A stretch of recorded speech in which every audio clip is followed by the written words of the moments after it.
ورحمۃ اللہ وبرکاتہ۔ معزز سامعین، میں آج یہ واضح کرنا چاہتا ہوں کہ بیماریاں اور آفتیں دو قسم کی ہوتی ہیں۔ ایک تو زمینی آفات ہیں، زمینی بیماریاں ہیں جس کا حل بھی زمین سے تلاش کر لیا جاتا ہے، اور دوسری قسم کی وہ بیماریاں، وہ آفات ہیں جو آسمانی ہیں اور اس کا حل بھی آسمان سے ہی نازل ہوا کرتا ہے۔ کچھ ایسے ہی آفات میں، کچھ ایسی ہی بیماریوں میں آج ہم اور آپ گھرے ہوئے ہیں۔ اس کی مثال میں آپ حضرات کے سامنے ایک واقعے سے پیش کرنا چاہتا ہوں۔ خلیفہ ہارون رشید کا نام آپ حضرات نے سنا ہوگا۔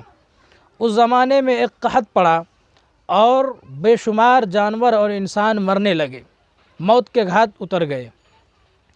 اس وقت کا بادشاہ ہارون رشید بہت پریشان ہوا، نہایت غمگینی کے عالم میں شب و روز گزرنے لگے۔ اس کا وزیر وہ بھی پریشان تھا۔ اس نے کہا کہ بادشاہ سلامت، میں آپ کو ایک واقعہ سناتا ہوں، شاید اس واقعے سے آپ کا جگر اور آپ کے دل میں کچھ سکون و اطمینان محسوس ہو جائے اور آپ سکون کی نیند سو سکیں۔ کہا ضرور سناؤ۔ کہا کہ کسی زمانے میں جنگل میں ایک شیر رہتا تھا جو جنگل کا بادشاہ تھا۔ ایک بندریا سفر پر جا رہی تھی۔ اس بندریا نے اپنے بچے کو شیر کے حوالے کیا امانت کے طور پر، اور کہا کہ میں جب سفر سے آؤں گی تو میں اپنے بچے کو، اپنے امانت کو لے لوں گی۔ شیر نے وعدہ کیا کہ میں تمہاری امانت کو اچھی طریقے سے رکھوں گا، سنبھال کر رکھوں گا۔ اچانک وہ سفر پر چلی گئی اور اس کے بچے کو شیر لے کر جنگل میں پھرنے لگا، اس کی حفاظت اور نگرانی کرنے لگا۔ ہوا یہ کہ اچانک ایک روز شیر اس کے بچے کو پیٹھ پر لے کر چل رہا تھا کہ ایک چیل یا باز آسمان سے لپکا اور اس بندریا کے بچے کو لے کر اڑ گیا۔ وہ شیر نہایت پریشان اور غمگین ہوا کہ میں ایک امانت کو میں نے ضائع کر دیا۔ اب جو امین جس نے امانت رکھا ہے وہ جب مجھ سے امانت مانگے گا تو میں کیا دوں گا؟ وہ نہایت پریشان تھا، پشیمان تھا۔ اسی حالت میں وہ بندریا آئی اور امانت واپس مانگنے لگی۔ شیر نے کہا کہ اگر کوئی زمینی آفت ہوتی اور کسی زمینی آفت سے آپ کا بچہ مرا ہوتا تو میں ذمہ دار ہوتا، لیکن ایک آسمانی آفت تھی جس نے تمہارے بچے کو اٹھا کر لے گیا اور میں کچھ نہ کر سکا۔ بادشاہ سلامت، یہ آفات اور بلیات اور بیماریاں آسمانی ہیں، اس میں آپ کچھ نہیں کر سکتے ہیں۔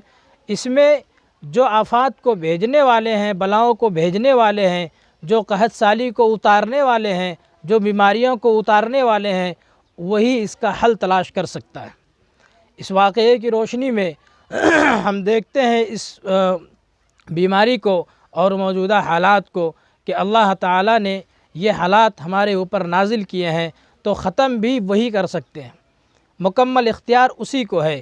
ضرورت اس بات کی ہے کہ ہم ان کی مکمل تابعداری کریں، فرما برداری کریں اور ایسے اعمال کریں جن سے وہ بیماری نازل کرنے والا خوش ہو جائے اور اس بیماری کو اس دنیا سے اٹھا لے، اس قحط سالی کو انسانوں کے اوپر سے دور کر دے۔ اس میں کوئی بادشاہ ہو، کوئی حاکم ہو یا کوئی بڑے سے بڑا طاقتور ہو، اس میں اس بیماری کو ٹالنے کی وسعت اور طاقت نہیں ہے۔ ابھی ساری ٹیکنالوجی، سارے سائنس اور ساری ایجادات اور سارے کے سارے لوگ، ساری مشینیں فیل ہیں، اس کا علاج اور اس کا حل تلاش نہیں کر سکا، اس لیے کہ یہ بیماری آسمانی بیماری ہے، اوپر سے آئی ہے، اس کا حل وہی بھیج سکتا ہے۔